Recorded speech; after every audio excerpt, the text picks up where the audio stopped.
All right, hello wine drinking people. Today is Saturday, January 28th, 29th. I don't know. It's the end of January, man. It's you may not get this till Sunday or Monday, production time and everything, but I hope you've enjoyed the new segments. And it's Saturday, so that means it's time for Tony's Treats. And if you guys haven't seen this yet, this is, we have a catering company in addition to offering you 20,000 bottles of wine inventory. We also have a catering arm, Winewatchtv Catering, which my wife, Tony, runs, along with Chef Mike Saperstein, our business partner. And every week, we do events here at the store, and I figured, it should be nice if we featured one of the items on our email here that we're going to feature at the events all week long. We had our French country pâté last week. You guys that came to the events got to enjoy that a variety of different ways, and that was truly yummy. And so next week we got 4 events, and we've got a treat that Tony is going to present now and tell you what we're going to be serving at those. All right, folks, Tony with Tony's Treats. Good afternoon, wine drinking people. This week in Tony's Treats, we have an Italian flatbread that's got prosciutto and fontina. Italian flatbread with fontina and prosciutto. Ingredients: 1 package of ready-made pizza dough that you will find in your baker's case at your local grocery store. 2 tablespoons extra virgin olive oil. 1 pound whole milk ricotta cheese. 2 teaspoons lemon zest. Freshly ground black pepper. 6 ounces fontina cheese, coarsely shredded. 4 ounces prosciutto, thinly sliced and chopped. 1 cup chopped fresh basil leaves. Sit pizza dough out at room temperature for 30 to 45 minutes. Take the pizza dough out of the bag and punch it down, meaning you're going to get all the air out of it.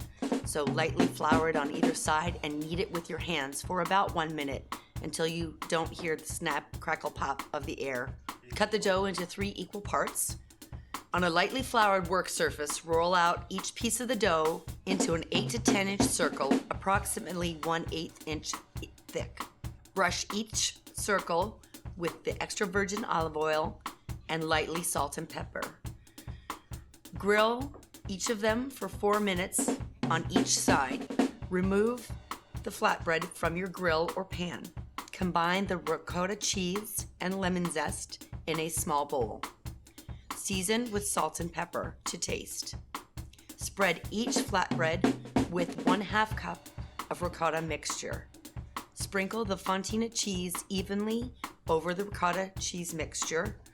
Arrange the prosciutto slices. Cut each flatbread into 8 wedges. Transfer to a serving platter. Garnish with the fresh chopped basil. And remember, always eat the good stuff first. All right. Well, that looks yummy, man. I can't wait to have that with Duccio Corsini on Tuesday night, and then at the Lewis tasting on Wednesday night, and then Thursday night with Anthony Bell for the blending seminar, and then Friday with Leoville Las Casas, going back to all the way back to 1982. All right. Well, that's what we're doing next week. Well, what have I got to sell you today? Well, I am a sucker for Barolo, one of my favorite wines, and even better, vintage Barolo.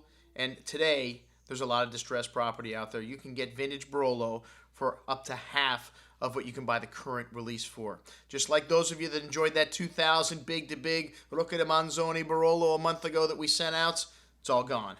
All right, well, hey, guess what the Barolo Ferry just brought us? 1998 and 1999 vintage wines from the same producer, Rocche Manzoni. And for those of you not familiar with this producer, this is a very famous estate located in the Manzoni Soprano region of the Monforte di Alba. Some incredible vineyard sites here. These are 2 different vineyard sites. Well, the big to big refers to the oak treatment in this wine as well. This is one of the producers that kind of led the way with new barrique aging with their Barolos. And the founder of this winery, Valentino Migliorini, and his wife Yolanda, become legends in this area. Valentino passed away a few years ago, but his son has now taken over the next generation, and they make some incredible wines. They're the first people to produce a super Piedmontese blend, the Bricco Manzoni, and we have the 96 vintage of this wine on this offering. 96, the first in the string of epic vintages in the 90s, 96, 97, 98, 99, 2000, and 2001.